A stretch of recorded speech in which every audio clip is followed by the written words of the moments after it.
I'm going to do the same thing I did last Hi time. everybody, how are you guys? So we are kicking it off live here in the studio at GoDaddy in Scottsdale. This is the show before the show. I've got a return guest who's one of my faves. I love all my guests. Yay! And also filled in for at the last minute because my guest for this week had to reschedule, and that's okay. So, didn't like Johnny Carson or somebody have like regular guests that would just come in and fill in? Do you even know who Johnny Carson is? That was a little before my time. You want to know the funny part of that? Yeah, tell His me. fill-in guest was Jay Leno. Oh, wow. Oh, and True Joan Rivers too, And Joan right? Rivers, yeah. So, you guys, if you're joining, I'm not ignoring you. I'm having to reboot the iPad right now, so I can't see you guys just yet, but I will be there, I promise. I just am rebooting the iPad because, if all else fails, just reboot. Of course. That's Right? the oldest trick in the book, right? Earlier, it was I was going to throw stuff. Yeah. So Erin Adams, hi. Thanks for joining. You're going to love this episode. Erin is in the process of, she has a website, but we'll talk about it. Wonderful. Yeah, absolutely. So you guys, thanks for joining us. This is a little show before the show. We are going to get started at right out on the hour. We were just chit-chatting because if you don't know, we talk about this on the show quite a bit, but Isaac, my awesome, amazing producer, who is also famous, we'll talk about that in a second. Isaac has a beard oil company. He makes this really amazing, great-smelling beard oil that helps condition your skin, yeah, all we that kind of can stuff. Vanna White So, now last time Nathan was here, he didn't have this facial hair. And what's so funny is that Noah's not here right now. He may come before you leave, but Noah is also growing a beard. Oh, nice. And if you ask him about it, he says, "It's my summer beard. Everybody's doing it." Everybody is doing it. Yeah, I've jumped on that bandwagon as well. Dude, tell me what you think of the label. Yeah. 'Cause So- I'm really it's my first. So we've talked about this on the show a few times. Like Isaac has been like, you need to order labels and you need to order packaging and all this kind of stuff. So he did get new labels and he got like, what do you think about the packaging and the label and all? And you can be honest with him. No, I love it. I think it's great. Anthony. Hi, Anthony from Los Angeles. Hi. Thanks for joining us. I'm glad you're here. I think it looks, it makes it look like a nice, Does it big look cool? big company. It's cool, man. It's great. I feel like I got this off the shelf at some big superstore No, or something, This, it doesn't look like it's just a little mom and pop operation or anything like that. Excellent. Yeah, love it. I love it. Okay, so I'm trying to log into the, what do you call this thing? iPad. iPad. So Erin Adams says she just took Adam, that's their working canine, to the vet for staples. Ouch. Last week Wasn't it? her husband was in the emergency room for cutting his hand. But they Wow. were watching our show, and she got kicked out of the exam room because she was watching our show, and the nurse kicked her out. So, Goodness. yeah. But it's just a day in the life of a working dog is to get something like that. I'll be interested, Erin, to hear the story of how that happened to Adam. Which until right this minute, I didn't realize that the working dog has the same name as your last name, your maiden name. That's hilarious. So, guess what? Rebooting the iPad worked. So let me get to where I need to go. So if you're Did it just really? yeah, We're gonna make fun of that. if you're just joining us, we are. This is our show before the show. We'll kick off the actual show in about 6 minutes. I have Nathan Ello, who I just adore, and I'm excited to talk to today. Anthony has already noticed and remarked about the green theme. Oh, yes. So Isaac, you should just come over here too, and show the additional green that we have over here. So Isaac's got some neon green, GoDaddy green. Totally unplanned too. Yeah. We didn't. So let's talk a minute, Oh Isaac. yeah, let's do it. So I don't know if you guys have seen it. Some of you have, but Isaac shared a video on his profile a couple of days ago where he was talking with his son because there was a little incident that happened at school, and Isaac really posted it. I'm going to front load it here. Isaac posted it because he was thinking that some of his friends and maybe his family would comment on it and give Bodhi a boost. What has happened since then? It's absolutely insane. So, someone had made a comment to my son that he's growing his hair out to donate it to make a wig for people with cancer. Someone made a comment at school, another kid, that you look like a girl, and it really hurt his feelings. He's 9, 3rd grade. And so I made a video expecting 4 or 5 of my friends to comment and say, like, your hair's great, go Captain America and Thor, you're good. And it is blown up. Yesterday I get home from work and there's 2 news vans in front of my house wanting to do an interview with him, and it's absolutely amazing. And the coolest part is seeing like other people share their stories about how someone has given them a wig, and they're survivors, you know, and someone gave them a wig, or they've been bullied and how they've overcome it. And it's just a really, it's so touching, and it's cool to read the comments to my son, because it's literally like someone said something offhand, didn't think about it 2 seconds later, robbed him of his self-confidence, and the comments that people are leaving on this video have boosted him up, so he's even like more confident than he was before. So he's going to grow, he's going to finish, he has a half an inch left to grow before he can cut it and donate his hair, and he's going to keep going. He was about to cut it, but now he's like, I'll do it. I love it. And what I mentioned to Isaac, because I saw the video, today's Thursday, so Tuesday, you posted on Tuesday, you right? saw it like an hour after. And I saw it like at 11 o'clock at night. Was that, okay? That was about 2 hours. Okay, so at the time that I saw it at 11 o'clock on Tuesday, I was like, this shit's about to go crazy, because I already had so many comments on it. I already had like 200 comments on it, and a lot of shares. And so as we were driving into work together on Wednesday morning, I told Isaac, I was like, it's going to go viral. And then while we were sitting together, he got a message from 3TV, one of the stations here, one of the Phoenix stations, wanting to interview. But I want to say this. Isaac and his wife, Bren, hi Bren, were both very thoughtful in how they wanted to do this and whether or not they wanted to do this. Because Isaac didn't want to make this feel like he was using his kid for some kind of commercial gain or anything like this. He really did have good intentions of sharing this as a way to boost Bodhi. For us to go, hey, we think you're awesome, Bodhi. It's not just your dad that thinks you're awesome. We think you're awesome too. And so they did have a discussion with each other. And not only that, Bren, Isaac's wife, Bodhi's mom, went to talk to Bodhi to ask him if he wanted to do this on TV. He was comfortable with it, So there was a lot of discussion that went into this. It wasn't just like, oh my gosh, we're gonna do this. Not at all. It was the most. I was telling Mia, who's watching, like, if I had thought this was gonna go even remotely more than outside of like my close friends, like I wouldn't have wore like an old gym shirt. I wouldn't have filmed, like we filmed the video in my bathroom. The cat in the middle of the video knocks over shampoo bottles. Like it's everything that could go wrong went wrong. And like I was like, well, no one's gonna see it anyway. It's just my friends. So. But that's the thing. That's what I've told you, and that's what we talk about. Like, that's real and authentic and true. It wasn't produced. It wasn't, hey, let's go live to try to actually, you actually had held on to the video. Right? I lied to my son and said, hey, I'm going to put this on my Facebook just so he would focus on what we're having a conversation about. Because and I was never going to post it. I was like, you know, it accomplished what it needed to accomplish. Like, we had a conversation. But then I was like, well, he's still a little bummed out. I'll get a couple like I knew you would comment. Like I knew like my real close friends would, and it would be like 10 people. I would read them, and that would be it. Like it'd be tomorrow's a cool meme I can post. You know, move on, right? And it's got its own life. And by the way, so he has twin 9-year-old boys, Bodhi and Aiden. And then a crazy little wild child daughter, Taryn. Runs the house. Runs the house. How old is she? She's 3? 3, yeah. And they all have this beautiful, like, the color that we pay for, ladies. Like the beautiful platinum blonde, all of that. So the hair of Thor, the hair of gods and goddesses they have. So it's amazing. The video's up on Isaac Irvine's page, or profile, multiple times, because people keep tagging him in it.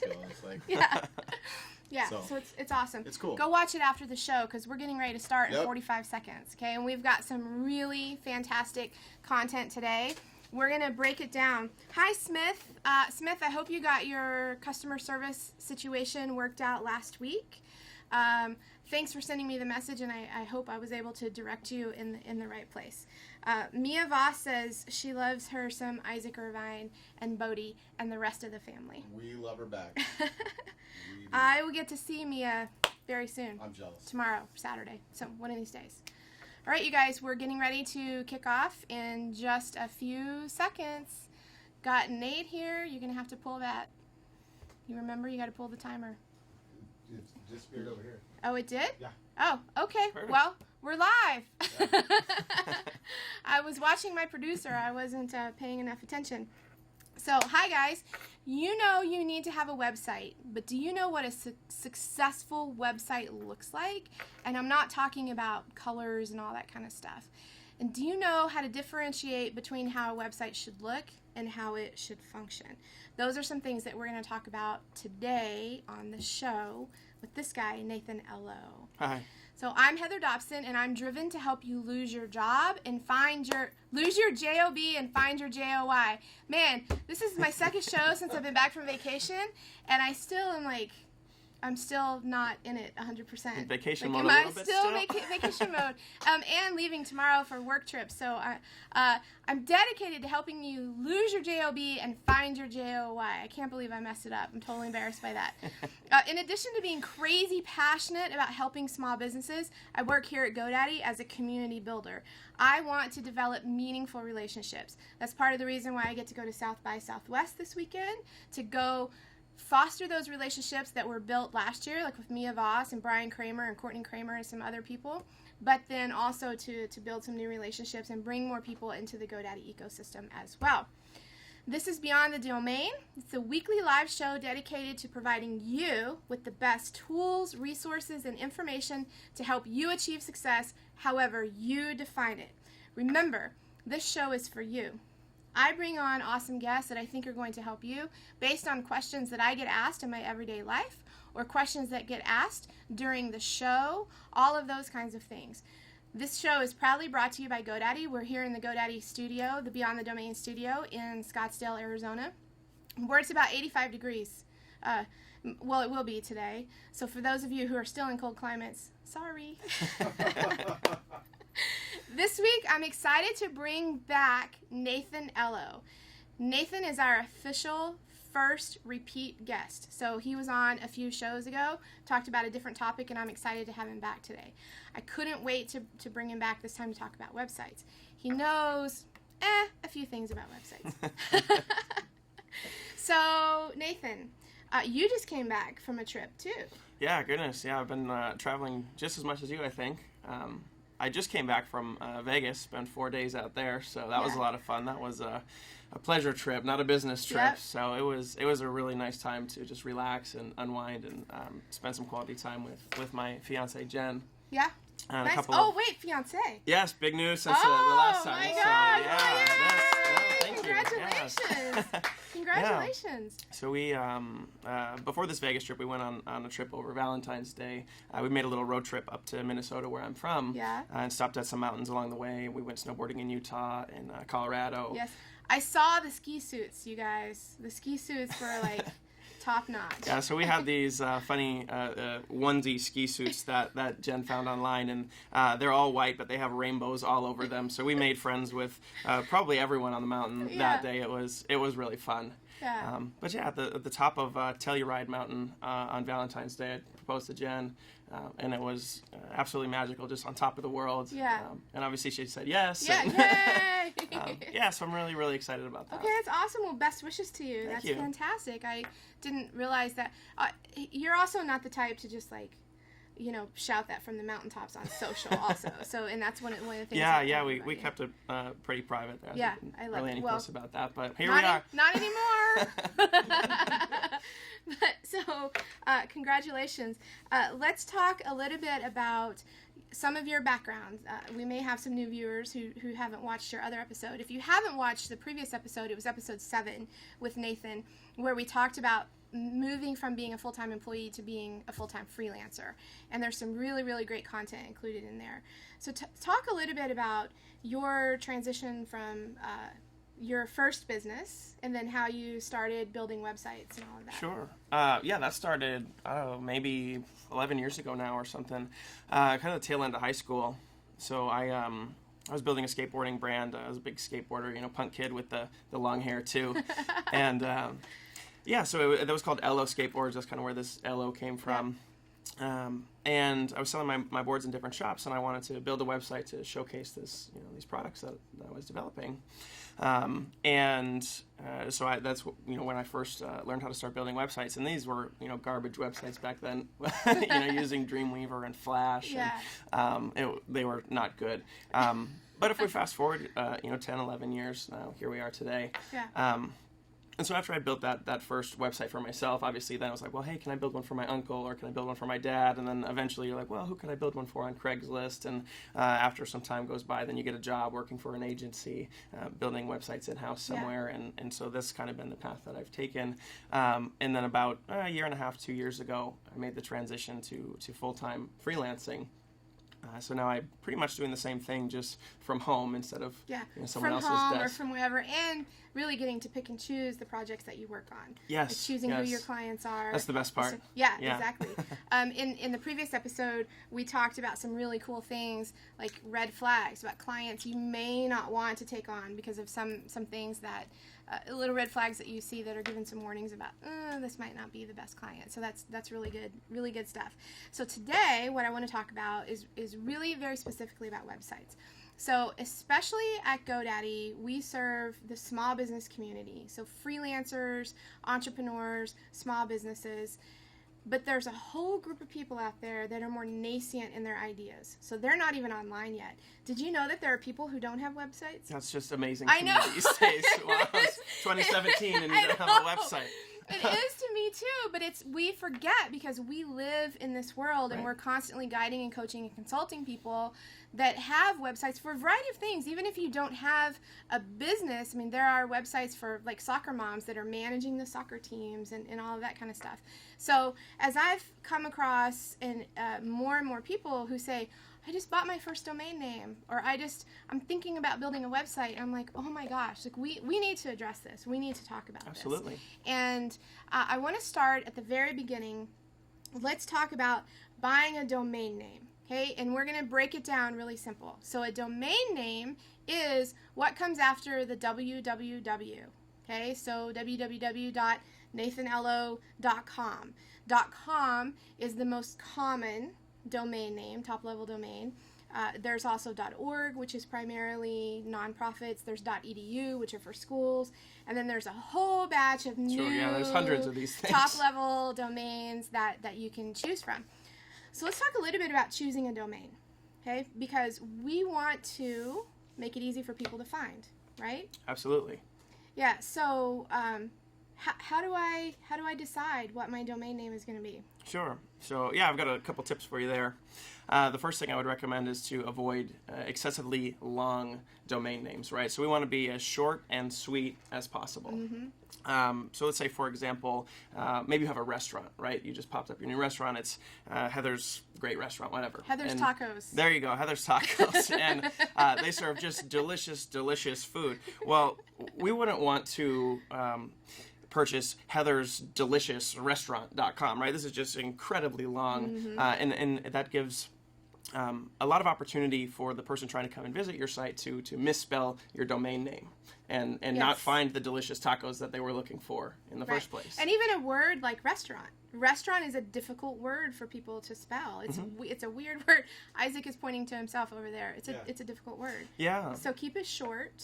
Right. Keep it short. Try to avoid those commonly misspelled words. Mm-hmm. If you absolutely have to have that word in there, maybe try to buy a couple iterations, of your domain name, and then we'll redirect those misspellings to the regular one, just in case somebody were to misspell that. Try to capture them. Right. And still drive them back to your And site. buying those variations, right? We're going to talk about one website here.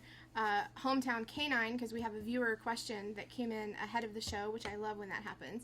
But the domain name is hometown K, the letter K, and the number 9, hometowncanine.com. Would it make sense for them to also buy, if it's available, Hometown Canine with the word canine spelled out? Yeah, why not? Yeah. Right? Because as we're talking about it, people may type in Hometown Canine. Yeah, and I mean, the domains, they really don't cost that much money, right? Maybe $10, $15 for a year. Not a lot of money. Perhaps Hometown Canine is selling a product. I'm not familiar with this site, so my apologies if No, we're going to talk about it. It's okay. It's okay. But yeah, I mean, if you were to route just that one customer back to the main domain, right, from the misspelling, and they were to purchase something, totally worth buying Yeah. that for the entire Exactly. year, right? Exactly. So absolutely. So what about buying different domain extensions? So if .com is taken, can I use .co or can I use .xyz or something else? Sure, you certainly can. The branding or the brand recognition isn't quite there Right. yet, so everyone is still typing in .com, or the majority of people are still typing in .com first. If you absolutely had to use that, I would try to find a domain that's available in both. So get the .com and get your .co, and just forward that .com over to the .co. I mean, if you're really trying to be fancy with it, but I would highly recommend trying to get the .com for your business. So great question by Aaron Adams. So you can route different domains to one site. Right, yep. So we just redirect the traffic from site A to site B. So you could do this as many times as you wanted. If you had 10 misspellings, you could route 9 of them to the primary, and then you've got your 10th one as the main domain. Yeah, exactly. So that's a great question, Aaron. And these are the kinds of things that we need to address because people don't know about this. Okay, so I bought my domain name. Okay, does that mean I'm online? Well, we're close. No, it's the first step. You've got the first step out of the way, and that's great. I want to backtrack to one other tip that I had on the buying the domain names, and then we'll move forward into that. And this one's kind of a different example. So instead of the restaurant, maybe you've got a pet shop, right, or a pet store, Heather's Pets.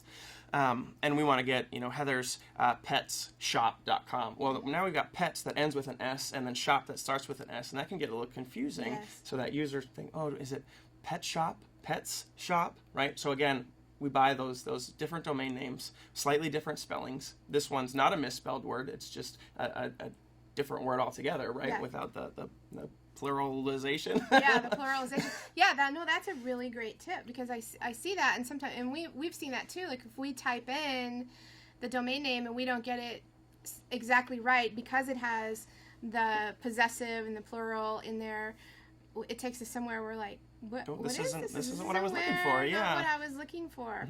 Okay, and I want to touch on that while we are talking about domains. If the domain is owned by someone else, you can try to buy a domain from somebody. So especially if it's owned, but there's nothing built on it. So you go to that, you type that into your browser, and you go there, and there's not a website. It just says this is parked courtesy of GoDaddy. That means somebody owns that domain, but they're not doing anything with it. You can actually bid to buy those domains. Right? Yep. So don't get discouraged if you go and it's not available. GoDaddy actually has a domain buying service. Like we have people that you can call up and they'll do the negotiation and everything on your behalf. And so do other hosting companies too. But we have that. Now, you may spend a little more money than the $8 or the $10. And I'll give you a great example of an organization here in town called Girls Rule Foundation. And they contacted me about a particular domain that they wanted. That it appeared that it was owned by GoDaddy. It was registered at GoDaddy, but owned by somebody else. So I connected them with our domain team, and they made an offer of $150. Like, you're not doing anything with it. So it could be, if it's really important to you and you want to spend a couple $100, you can buy that domain. Absolutely. Yeah. That might take a little bit longer, obviously, than popping in and just buying a domain that's already available. Yeah. So perhaps you'd want to get started somewhere and then just migrate the site over to your new domain once you've secured that and that purchase has gone through. Absolutely. Yep. What's up, Isaac? I have one last tip, and this happened to me when I was a support. Come over here. Join us then. Producer Isaac's got a tip. Yep. Now and he's very qualified to answer these questions because he worked in support at GoDaddy for a long time. Yep.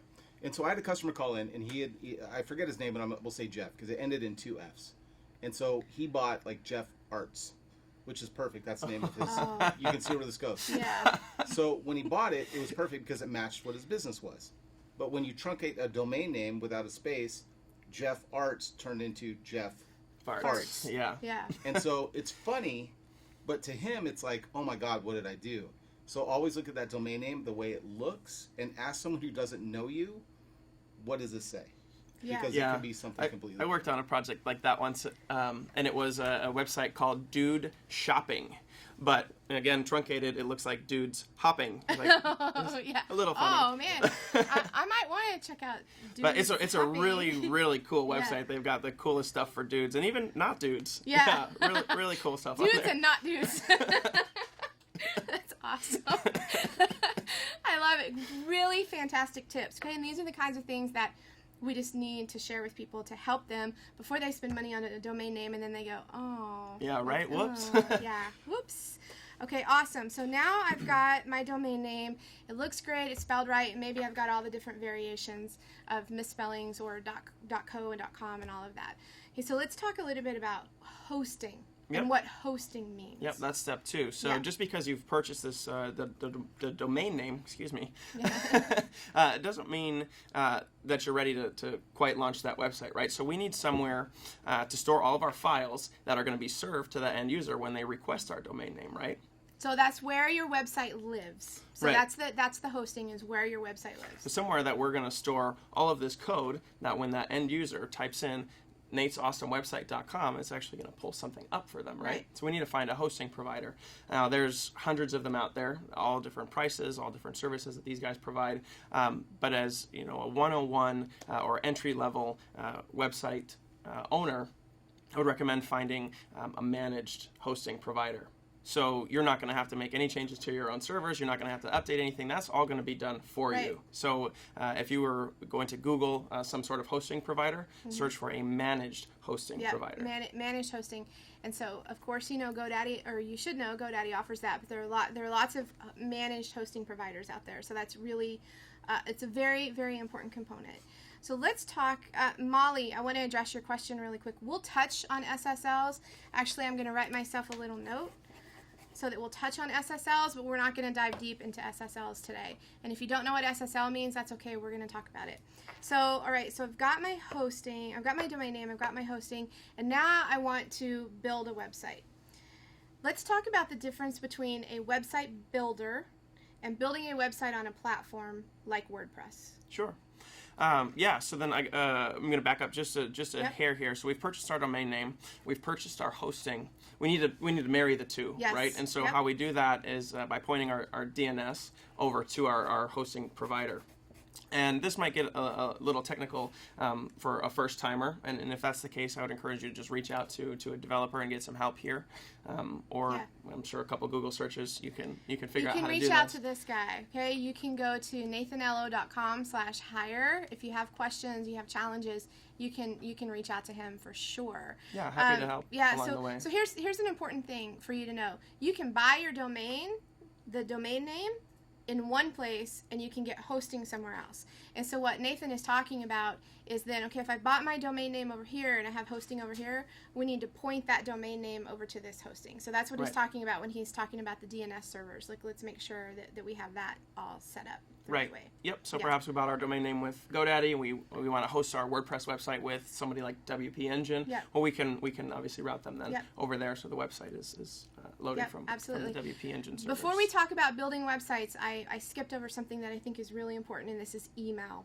Oh, yes. Because I see this way too often. I see people own a domain name, but then they're using, so we're going to use, we'll use Heather's Pets as the example. Okay, so we'll say I own heatherspets.com, but then I'm using heatherspets@gmail.com as my email address. Right. Okay, why do people do that? And let's talk about what's the better way to do it. Yeah, I mean, perhaps the business started before you actually had the domain name, so there's some legitimate reason why you've got a Gmail or a Yahoo address. But once we got that domain, we absolutely have to have our own custom email address, right? So, but why? Tell me why. Well, for my opinion is that it looks more professional, I right? agree. So you see somebody's business out front or their business card and it's got their Yahoo or their Gmail on it, you immediately question the legitimacy of this business. So how long have you been around? Do you really know what you're doing? I agree with that. Do you know that I know people that are still using AOL email addresses and they're using their AOL email addresses as their business So it's even on their website and stuff like that. And I've even told them, stop, you look like a dinosaur. Like, you own a domain name. Let's set up an email address for you. So know this, if you own the domain name, heatherspets.com or whatever your domain name is, set up your email to go with it. So then, and you can set up a variety of emails. So maybe it's heather@heatherspets.com, or it could be info@ or absolutely. whatever it is. And that's a good point. Something short and sweet like info is great for kind of a catch-all box. The same tips that we were talking about with the domain names can also apply to the email addresses, right? Mm-hmm. So we don't necessarily want Heather Dobson @heatherspets.com, right? Again, this gets very, very long. So perhaps something short and sweet. Me @heatherspets.com or info@heatherspets. Yeah, and I love that's what Nathan uses is me @nathanello.com, Yep, that's right? my email. Yeah, and that's super short and sweet. And think about how easy that is to say. You don't want to have a lot of like underscore and dots and all that kind of stuff in your email address, because as you're saying it or you're writing it, there's just just keep it simple. Right. Okay? Keep it simple. Simplify. Which totally bless you, Isaac. Sorry. That's okay. Hold those sneezes in until the show's over. So yeah, great point. So if you own your domain name, tie your email address into your domain also. I'm in the process of building I'm not building the website yet. I bought the domain name, but as soon as I bought the domain name, I also set up email because I have a plan for what I'm going to do with this. Sure. And so I just I just do it all at the same time. Yeah, and there's many different ways to do it. So you might have done it through your hosting provider. Mm-hmm. Certain hosts don't provide the email, so then you maybe need a third party like Google Apps, right? And so then if that's the case, and we got to dive back into that DNS, set some MX records. Again, you might want to contact a developer for a little bit of help here, just getting things pointed in the right direction. Yeah. So I will tell you that I have my own, I have heatherdobson.com is a domain that I have. And if you go to that right now, it's actually redirected. It goes to my Facebook page because my new website is under construction. Maybe Nathan will help me build it. But my email, so I have various emails set up for a variety of things. I'll just give you an example. So I have Heather @HeatherDobson, but I also have VIP @heatherdobson.com. Don't email that, you guys. But I have that set up so that I have particular clients that I give that email address to so that I know when an email comes in, like it's coming from a client. But I run everything through Gmail. So even though I have these emails set up at somewhere, I have them set up at GoDaddy, I run everything through my Gmail account so that I've got access to it in my phone and everything that I'm doing in Google every day. Yep. So know that you can do that. You can run your stuff through Outlook, so Microsoft Outlook, or through Gmail or other services like that. So just because you're building your email at a hosting service doesn't mean that you're relegated to always logging into that. You can connect it to other services. Right, absolutely. Yeah. That's what I do as well. Yeah. So I'm happy to report that hometownk9.com has now said she now owns hometownk9.com Perfect. as well. Love it. Great. Okay. Awesome. Glad to hear that. Yeah, great job. Look, people taking action. I love this kind of stuff. Yes, yep. So setting up that redirection is very easy right within your dashboard here. Yep. If you need any help, reach out to us. We'll help you. Yeah, we'll get you taken care of. So, all right, so back to websites. So building the websites. Do I want to use a website builder or do I want to use WordPress, or is there a case to use both at some point? Sure. I mean, I'm extremely biased when it comes to this question. Yes. WordPress. That's what I live and breathe, and WordPress is my whole life. But sure, I mean, there could be reasons to use these other. Yeah. So what I see for a website builder, so a website builder is a quick and easy way to get online. If you know absolutely nothing about building websites or developing on WordPress, then using a builder is a way to get online very quickly. And we've mentioned it a couple of times that GoDaddy launched a new website builder a few weeks ago. It's called Go Central. And I built a website in about 37 seconds. Wow. Using it.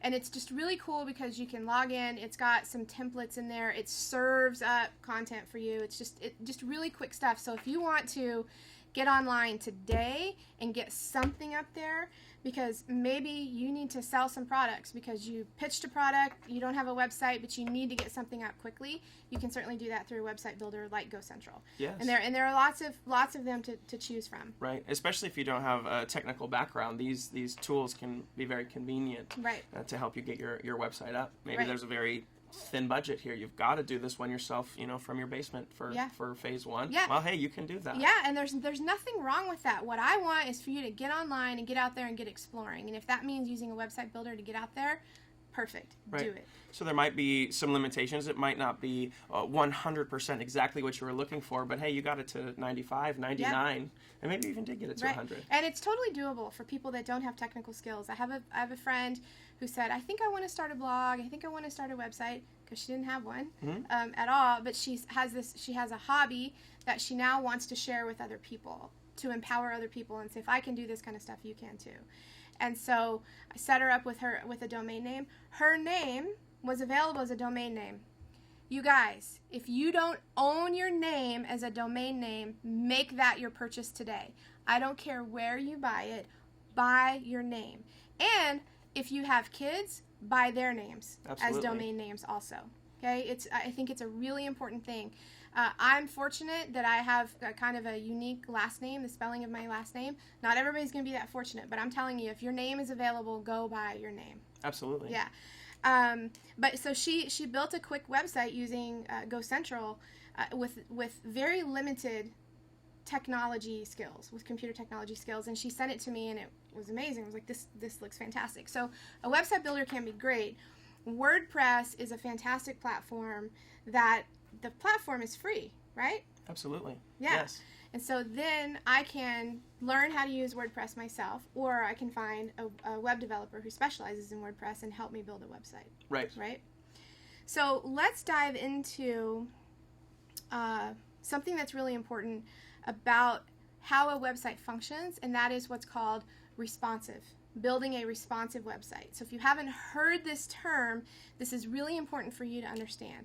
Tell us what a responsive website is. Sure. Well, in today's world, we've got a very mobile world, right? We've got tablets, we've got phones. So people aren't browsing websites just sitting down in front of a computer like they did maybe a few years ago or 10 years ago. Yeah.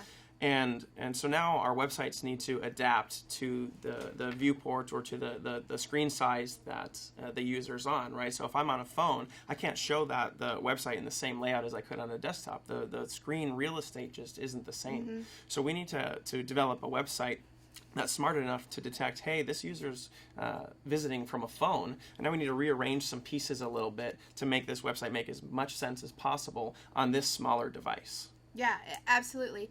And are there any ramifications by Google for not having a responsive website? Yes, yeah. So you absolutely have to have a responsive website, otherwise you are not going to be showing up as high in the search results. So they're putting some weight into these responsive sites. Yeah, absolutely. So when you're building your website, whether you're using a website builder, you want to make sure that website builder is responsive, and then also your theme that you install into WordPress, you want to make sure that it's a responsive theme. Right, absolutely. Yeah. And so with that, again, what that means is I can look at it on a computer, and I can look at it on a phone or a tablet, and it adjusts to the size of my phone or my tablet and makes it more simple for me to navigate on my phone.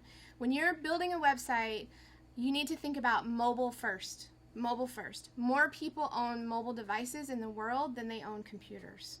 And so you all know that you're searching for stuff on your phone when you're looking for somewhere to eat, or you're looking for somewhere to go, whatever it is, you're searching for it on your phone, sometimes from your car, not while you're driving. But you want to just be able to click through on a website, and it's really difficult. You'll know, now that we start talking about it, you'll know when you go to a website on your phone and it's not responsive. Yeah, those are the websites you hit the back button on instantly. Yeah, right, absolutely, because I can't see anything. So if you don't have if you do have an existing website and it's not mobile responsive, you need to get that updated as quickly as possible. 1, you're losing website visitors, which means you're losing customers. 2, you're not showing up in the search results. I don't care how fantastic your website is or how many people go visit it. Google penalizes websites that are not responsive. Right. Yeah. Okay. Awesome. So let's really dive into what a successful website looks like. Okay. I don't care about the colors of your website. I don't care about that kind of stuff. But there are some things that we need to make sure we have on our website. I have some of my own little pet peeves that I'll share, but I want you to talk about what are your recommendations of must-haves on a website. Sure. So to me, a successful website is able to answer as many questions as possible without getting anyone from the business involved, right? And so if we were to go back to our restaurant example from earlier, Heather's Tacos, we definitely want our location front and center, right? Yes. We want our users to be able to figure out, hey, where are they? We need the hours of operation, right? What time do you serve these tacos? We need to answer that question. We need to have a phone number. Get in touch with us. You have a question, and maybe it's not listed on our website. Hey, sure, we'll answer this question. Put your menu front and center, right? If you got a restaurant, your menu absolutely has to be on your website. But I want to talk about this. Okay. And it's interesting that you brought up the restaurant part of it, because it drives me insane when I'm looking at a restaurant website on my phone or on my computer, doesn't matter, but especially on my phone, and it says menu, and I click on the menu button, and what does it do? It automatically downloads a PDF into my phone. Oh, no. Instead of showing the menu on the website, it downloads a PDF into my phone. Stop it. Stop it. The space on my phone is a precious commodity, and what you're doing is you're sending me off of your website to go somewhere else to look at what your menu is. Put your menu front and center. Yeah, right in the website. Stop at restaurants, please. I'm begging you. Stop adding menus as a PDF. And whatever web designers are out there telling you to do that, you need to fire them. Like, frickin' fire them. It irritates me so much. I feel like that's the most lazy thing to do, and so I won't eat here. I won't eat it. Yeah, I know. It's really the other thing too is, as you're talking about a location and a phone number. Okay, make those things clickable. Absolutely. Okay, instead of just putting up a picture, which I've seen, like people just they'll create a document, they'll take a screenshot of it, and they put that up. So when I go to click on the phone number, because I want to call you, it doesn't do anything. It doesn't work. Yeah. So if you have it set up, the phone number and the location set up correctly, then on my mobile device, I should be able to click on the phone number, and it opens up the phone app on my phone so that I can call you. Right. Or if it's an address, I should be able to click on that address, and it's going to open up the maps on my phone so that I can navigate to. Same goes for an email address as well. Same for an email address. What about a logo, Molly says? The logo needs to be in the top left. Yeah. And Molly, I'd be happy to share some posts with you about this if you'd like to reach out. I actually read a great one yesterday on WPMU. And they did all these studies, some A/B testing on the logo. Should it be on the left? Should it be on the right? Should it be in the center? And they determined that having the logo in the top left makes it easiest for the users to navigate around the site to get back to the home page in one click. Because we don't put a home button on a website anymore, right? That's 90s. You guys? And the brand do you have home buttons on your website? the brand recognition. So these people in these studies were actually able to recall what website they were on and what brand they were looking at when the logo was in the top left, as opposed to anywhere else on the site. That's fantastic. So if you want to get super creative with your website, great, do it. Just don't do it with your logo positioning. Right, and there's other positioning too. So we talked a little bit about this on last week's show with Nick Contaldo, who is a UX designer. And so thinking about how we are already ingrained at looking at stuff. And if you want to come up with new and innovative and exciting stuff just because you want to be different, if you don't have the data to show that that's going to be effective, don't do it. So we'll put a link to that article in the comment section here, because that sounds like a really fantastic article. Yeah, it is a great one. I'll share that with you. That is data driven. Yes, 100% data driven. That's really important to have to be data driven. So I have a question here from Hometown Canine. Their website is built on a website builder. So I'm thinking of moving my website from a website builder to WordPress. Can I build my own site there on WordPress, and can I keep my own web name? Yes, absolutely. Yeah, so you can, that's that redirecting that. And now that you have both of those names, you can direct both of those to that.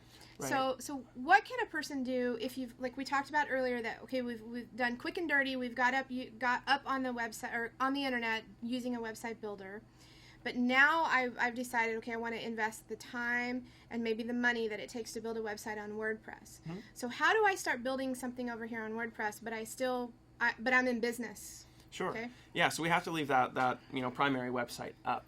And so now we need to find somewhere else that we can start, playing around kind of behind the scenes. So you need what we call as a staging site, right? And kind of this offline site or this testing environment that we can start playing around, but the public doesn't see that. So we could do that on a subdomain. You could do it in a subdirectory. You could just buy a whole new domain name, iamjusttesting.com, whatever. But you need somewhere else to kind of establish this playground to build the next website. And so once you have that, get your WordPress installed, install your theme, start playing around with it, and play until you're happy with the way it looks. And once you're happy with the way that looks, then we'll migrate it over onto your domain. Yeah. The primary domain. So depending on how you set up this testing environment in the first place is kind of going to determine how we move things around. You may need a developer's help to move from your staging site over to production or to the live site where the public's actually going to see this. But it's not tremendously difficult to at least get that testing environment set up. And you likely don't need a developer's help for that point. It's just when you actually want to launch the site and replace the old site with the new one. Right. And there's a few more steps. I mean, you probably want to take a copy of that existing site and back it up somewhere just in case. Maybe you want to reference something. So there's a few steps to So that. on the website, we've got our phone number, our address, our business hours. What about, and an email address or a contact form. Do you have a preference over email address or contact form? I personally just put my email address all over my website. And my call to action or the buttons at the bottoms of each of my posts, those just go right to my email. So if you click that, hey, I want to get in touch with Nate, it's going to open up an email and you can start firing it off that way.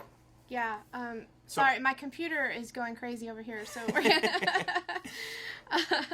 I prefer the email addresses, but contact forms are great too. They're certainly effective. Yeah, absolutely. So this is going to be a personal preference thing. So like Nathan says, he has his email address on his website in lots of different places. You can have a contact form, and there are a lot of website builders and even plugins on WordPress or even in the themes on WordPress that automatically just have a contact form for you. Otherwise, there's some great plugins too. We can use like Contact Form 7 or Gravity Forms, something. They don't take a tremendous amount of technical knowledge or skill to put these things together, but it certainly takes more talent than just writing, hey, me@heather.com. This is where you contact me, right? Yeah, absolutely. Our friend Aaron has a question. So if we don't have a home link on the site, how do people get home, or what should they call it? How do you get people back to that name? So the logo in the top left, and it'll go through this in the article as well for you, Aaron, once we share that link. But that logo in the top left corner is actually what you're clicking on to get home now. So that's the standard. Yeah, and absolutely, that's a standard. That's what we've become accustomed to as users. So what about having a FAQ section? Sure. An FAQ is all right. Yeah. So an FAQ section is a frequently asked question. Right.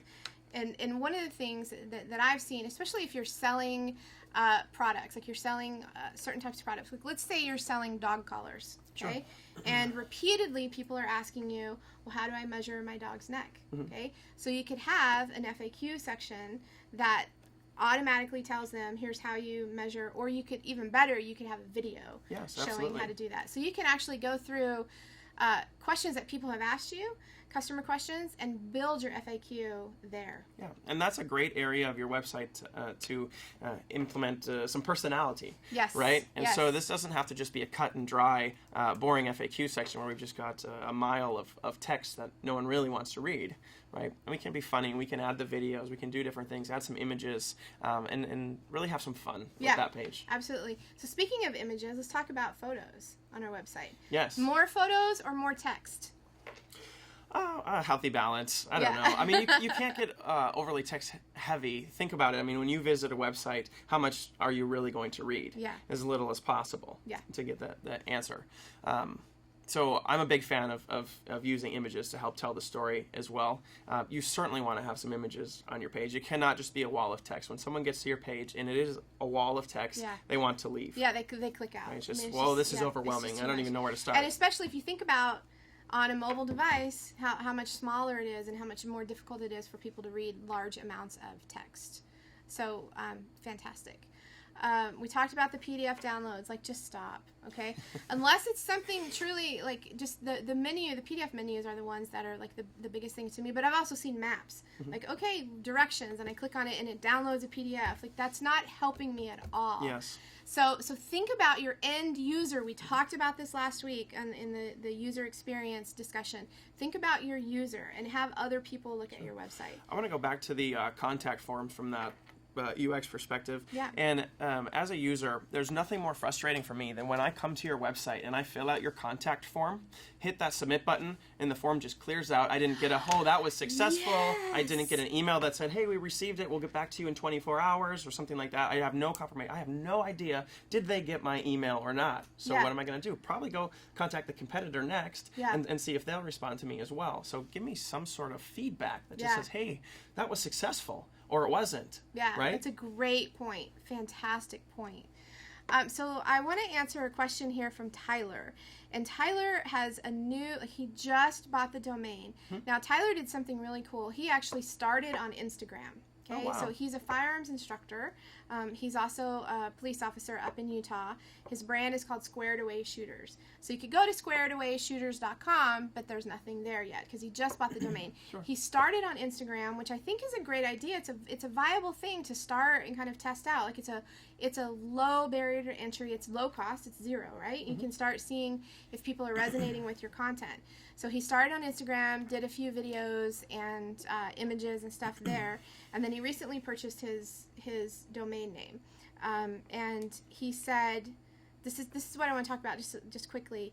He said, I can maintain it on WordPress when I'm ready, but starting it from scratch, I think I'd be better off paying somebody, and here's why.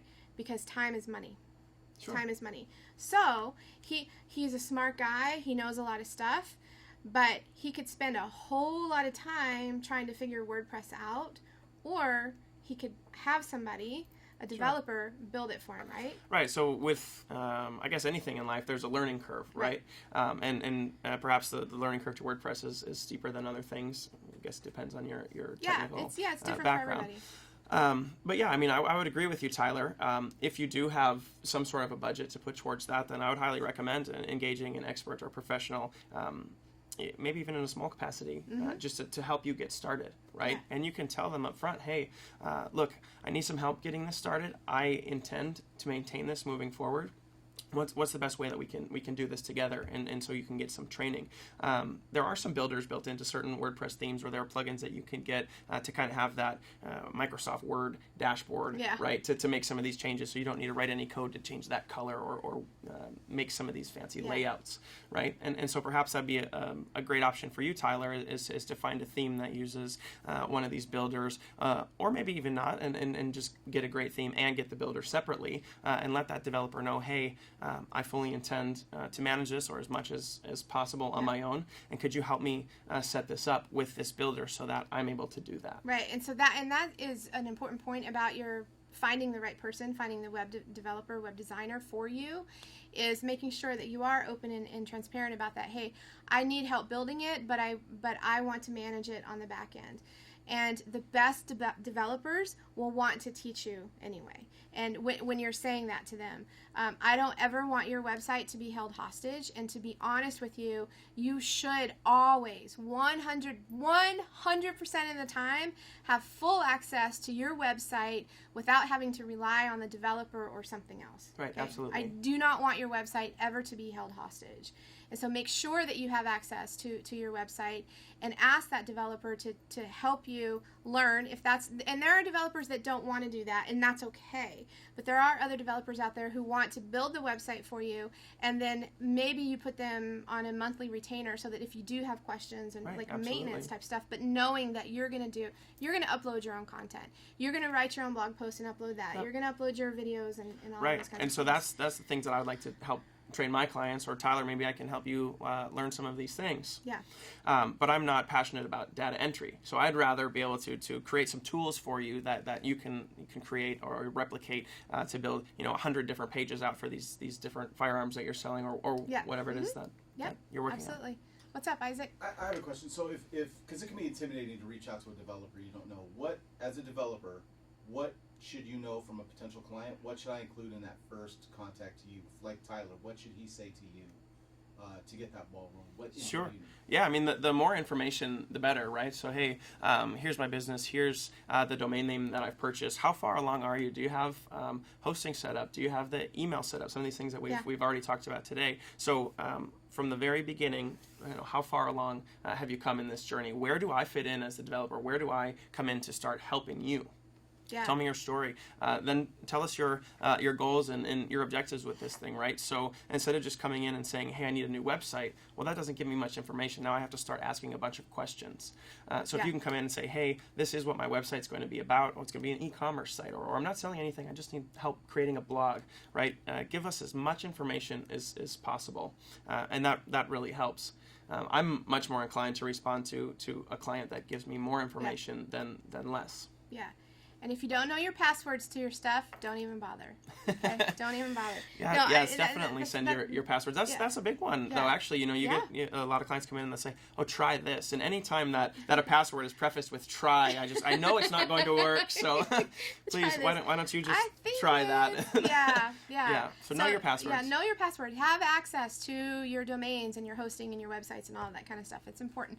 I know password management is a big issue because we all have hundreds, sometimes thousands of passwords for the variety of things that we do, but there are tools online that can help you manage those passwords. Okay, right, they'll remember them for you. Yes, and they're secure and they're safe, and you can install them not only on your desktop but also on your mobile devices that help auto-populate passwords. Okay, but you still need to be able to tell your designer, your developer, what your website or what your passwords are, or to be able to give them access to it in some capacity. I would also say, Isaac, if you're coming in to have a new website developed, provide some examples. So maybe it's some existing websites. Hey, I really like this element from site A and that element from site B, and these are my favorite parts. I'd really like to put these together. Conversely, you could say, this is my least favorite part from this site. I really, really don't want this. Make sure you don't, build this page to look like this. We can't do that. Yeah, I love that. That's such a great tip. Going to a website developer with the more information you have is only going to benefit you in the long run. And I love that tip of, I love this. I love the Coca-Cola website because it does this, but I don't like on this website because it auto-plays music. Right. Absolutely. Don't auto-play music. Okay? Just don't. Okay? That's definitely 90s for sure. Yeah. I'm the same way about autoplay videos too. How do you feel about autoplay videos? Not a fan. Yeah. And that's fine. Right? That's totally fine. You got your music going on another tab or something else. You don't want that extra noise. Exactly. So. And how many of you have you've opened a tab and you're like, where is that sound coming from? And it's an autoplay video that's down at the bottom of the website. Like it just don't. If you're going to autoplay, at least do it with the sound off. Okay. At least do that.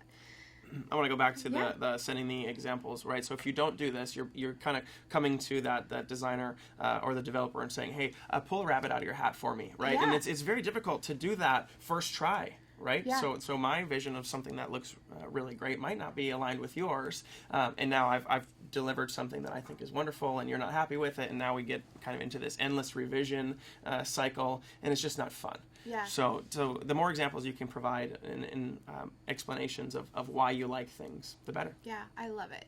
So you're fully capable of building a website on your own, especially if you're using something like a website builder, but it's also nice to have a team around you.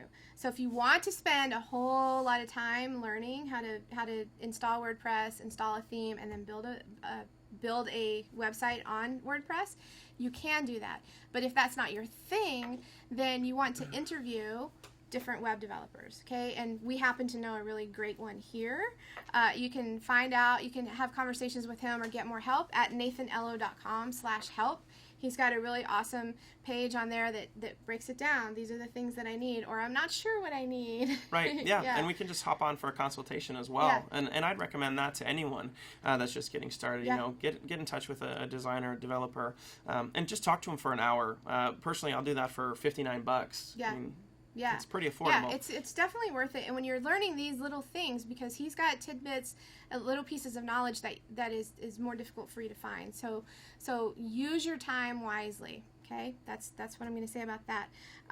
Really quickly, because we don't have a whole lot of time left. Really quickly, let's talk about how important an SSL certificate is. So an SSL is a secure socket layer. That's what the acronym stands for, Secure Socket Layer. Do I need to have an SSL on my website? Yes, everybody needs to have one. Why? And so Google's actually placing some weight in the search algorithms for sites that have these SSLs installed.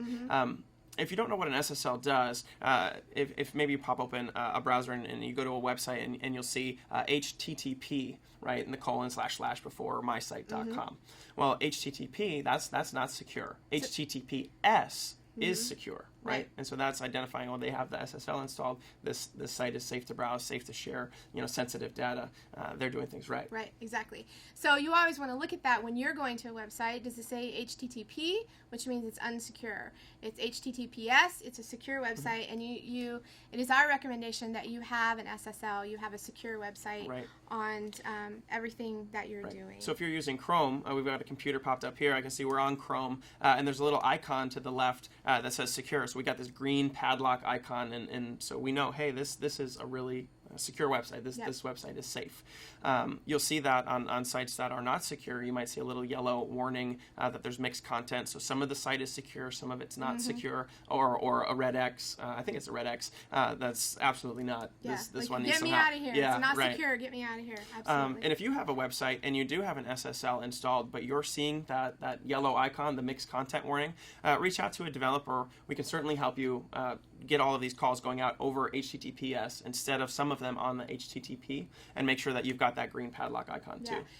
It's critically important no matter what, because as Nathan said, Google is giving more weight to websites that have that SSL. But if you have a website where you have e-commerce and you're taking people's credit card information and that kind of stuff, it's even more You're going to get important. in big trouble if you don't have an SSL That's at that point. Right. That's exactly right. We're out of time. Gosh, it goes so quick. I know. I have another segment, and I want you to hang out here with me for the segment, but it always goes so quick because we have so much to talk about, and you're so knowledgeable. So I appreciate you being here. Don't go anywhere. Okay. Because, so we have this new, by the way, Aaron says crazy helpful info today. Thank you so much. You're welcome. So, dude, I told you, he's amazing. It's amazing. So I have this new segment that we started last week that's called Of the Week. And so every week it's going to be something different. It could be, last week it was an app.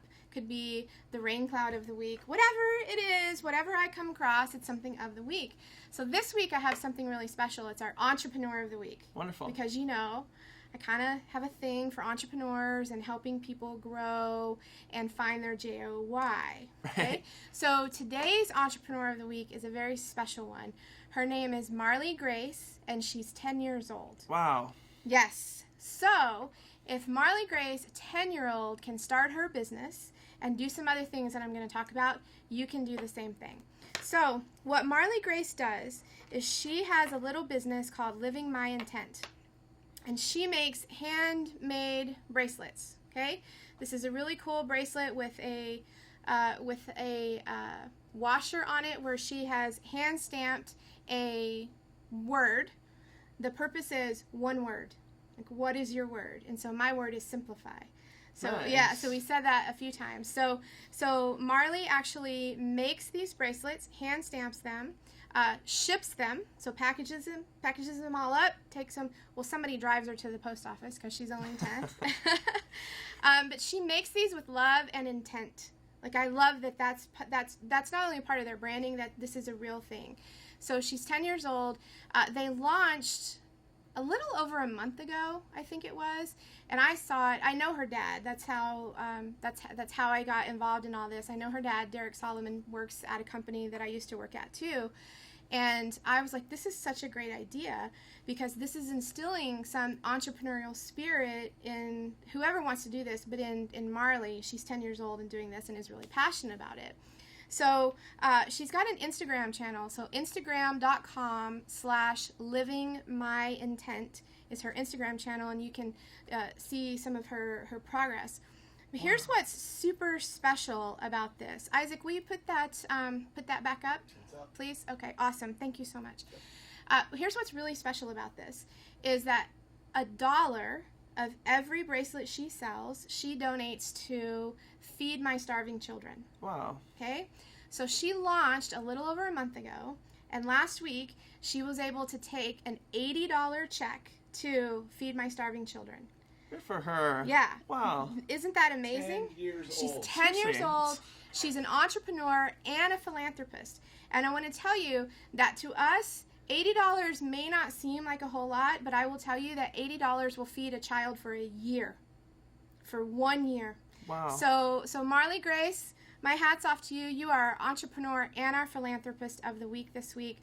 Much love and much success to you. Great job, Hey, Marley. Grace. And Marley, I wear my bracelet every single day, and I tell all my friends about you, so I hope that everybody goes. These make great Christmas gifts, okay? Instagram.com/livingmyintent is the best place to go find her. They've got a link up to her. They've got a shopping cart. They don't have a website up yet, but they're working on it. Wonderful.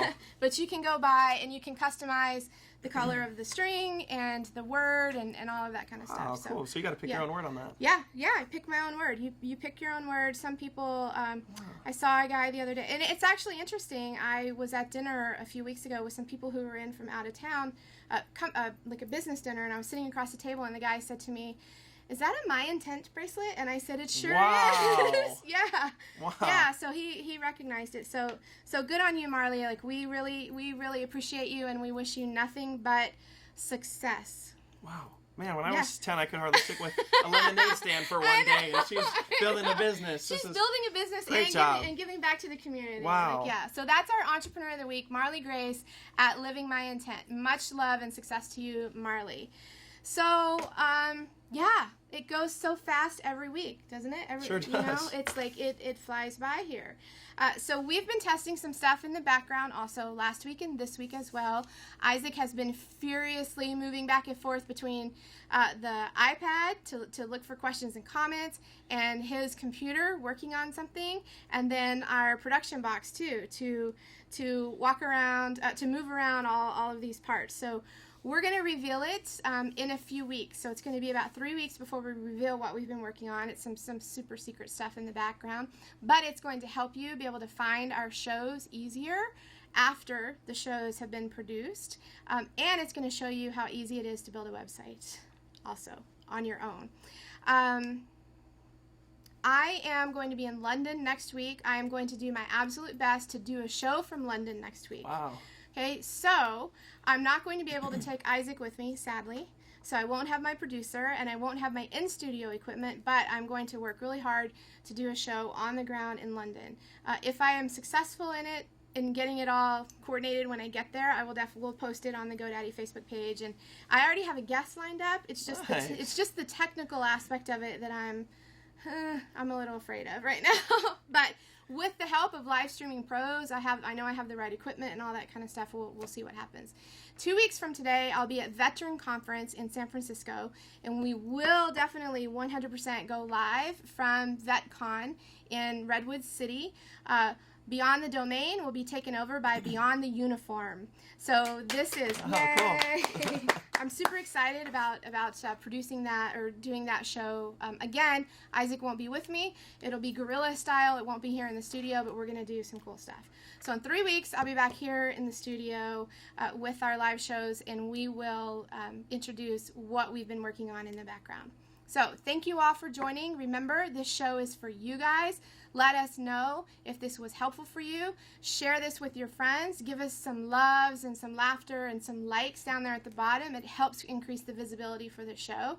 Please say thank you to Nathan for very last minute coming in and filling in. Otherwise, it just would have been Isaac and I up here talking or drinking or something.